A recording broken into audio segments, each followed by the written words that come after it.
नमस्कार, मी रामकृष्ण पाटील। आज मी शिंदखेड्याकडे जात असताना आपण आता या स्पॉटवरती उभे आहोत की हा शिंदखेड्याकडे जाणारा रस्ता आहे PWDचा आणि या ठिकाणी खूप मोठा असा हा घोल आहे आणि या ठिकाणी बऱ्याच वेळा ॲक्सिडेंट होताना आपण पाहत असतो की मागे देखील एका जवानाचा दुर्दैवी मृत्यू झालेला होता की बऱ्याच वेळा आम्ही निवेदने स्थानिक नागरिक देत असतात, परंतु PWD शिंदखेडा अजिबात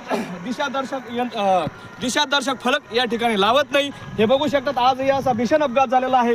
म्हणजे आज आपण किती सुरक्षित आहोत हे खरं म्हणजे PWD शिंदखेड्याला समजायला पाहिजे। नेहमी या रस्त्यावरून ते अधिकारी जात असतात, परंतु दुर्भाग्यच म्हणावं लागेल की बऱ्याच वेळा आम्ही वर्तमान पेपरात देखील सोशल मीडियाच्या माध्यमातून देत असतो, परंतु कुठल्याही पद्धतीनं या घोलवरती दिशादर्शक बसत नाही।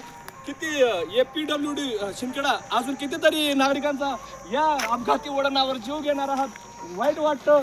बघा आपण किती खूप मोठा हा जागेवरचा हा टर्न आहे आणि या महामार्गावरून धुळं जात असतात आणि इकडं शिंदखेडा जवळच रेल्वे क्रॉसिंग आहेत। म्हणजे नागरिकांना रोज जीवाशी खेळावं लागत आहे। माझ्या PWD प्रशासनाला एक विनंती आहे, आता तरी या ठिकाणी दिशादर्शक जे फलक लागलं तर कुठंतरी नागरिकांचे प्राण वाचतील। धन्यवाद।